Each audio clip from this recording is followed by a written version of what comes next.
This one hurts, guys. For those who don't know, for those who do, Brodie Lee shockingly passed away today at the age of 41, and I think shockingly is the only way to really summarize it. AEW released a statement saying "Rest in peace, Brodie Lee," and so many fans, everybody had a goddamn reaction like, "How could this happen? Somebody must have hacked the account. This is Photoshop. It's fake." No way. There's no fucking way this could happen. We just saw him on TV 2.5 months ago. He seemed fine. Everything seemed good. It's like, this isn't supposed to happen. That happens so often, especially among so many wrestling fans and colleagues. Like, it doesn't seem like this could be real. And unfortunately, it's very much real. And many were wondering what happened once this realization set in that what's going on. His wife, I'm not going to use her actual name as I don't know her, did release a statement on social media. It was a non-virus, choosing my words carefully there, non-virus related lung issue. And he sadly passed away today. And just 10 days after his 41st birthday, he leaves behind a wife and children. And to say it's shocking would be an understatement. I mean, I can't speak on his indie work. I'm not going to pretend to speak on his indie work because I've only seen clips, so I'm not even going to talk about that. I'm going to talk about some memories I have of, Luke Harper, Brodie Lee, as far as stuff I enjoyed. And I encourage you guys to share your stuff in the comments. But for a big man, he really could move goddamn well. And you could tell his name and his work somewhat was a tribute to Bruiser Brody, amplified because, Luke Brody did dives and really, really good dives, but he hit hard. He had a unique look about him. He had that weird, crazy look about him, but that magnetism where you could see that this guy really had something. And you could also hear in interviews, people have put out interview clips and they've floated around for the last few years of how much he loved his children.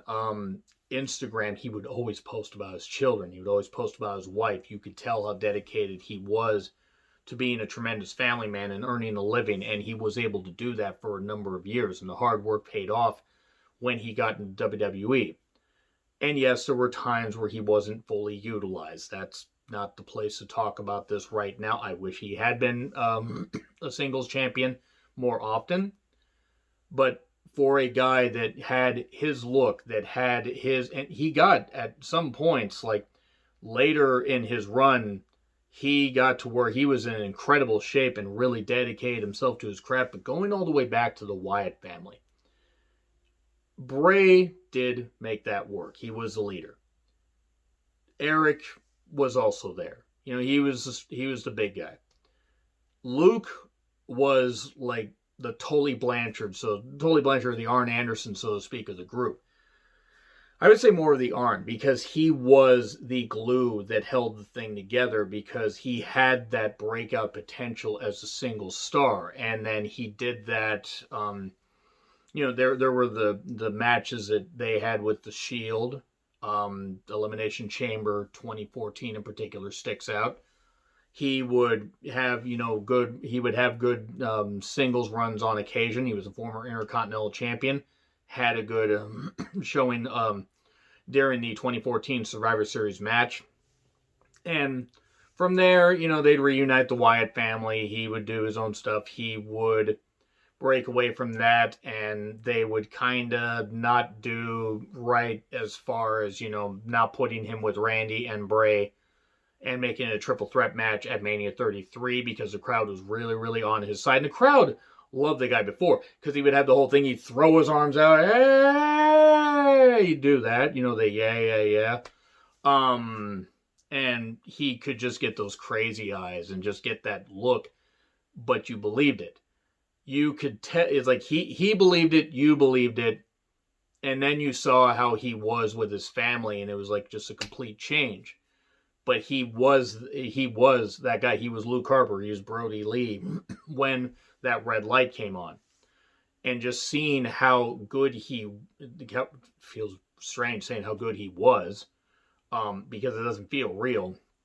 How good he was even when it seemed like he could have done more in WWE. He had a great series of matches teaming with Eric Rowan when they were the Bludgeon Brothers, which was a bit silly. They had the hammers and they had that stuff, but Luke made it work, and he could always make that shit work. And you know, he had a great match with Dominik Dijakovic.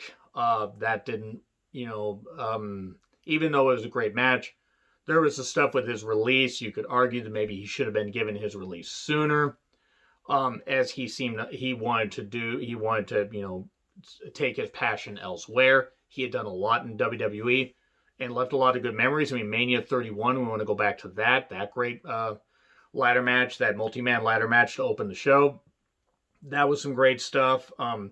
For a big guy, he could take incredible bumps. He could, you know, be very agile. He could work a lot of different styles, work with a lot of people, and knowing how good of a family man, how good of a guy apparently he was outside the ring, just added that much more when you look back at his work. Various wrestlers have tweeted out stuff about him, and the family clips, hearing him talk about his son and, you know, his family. It reminded me a lot of hearing, you know, interview clips of Bruiser Brody. Yes, Bruiser Brody was himself, but then when it went away, as far as like, you know, him just being a family man, he was the family man, he was the father, he was the husband, and it really did have some eerie similarities.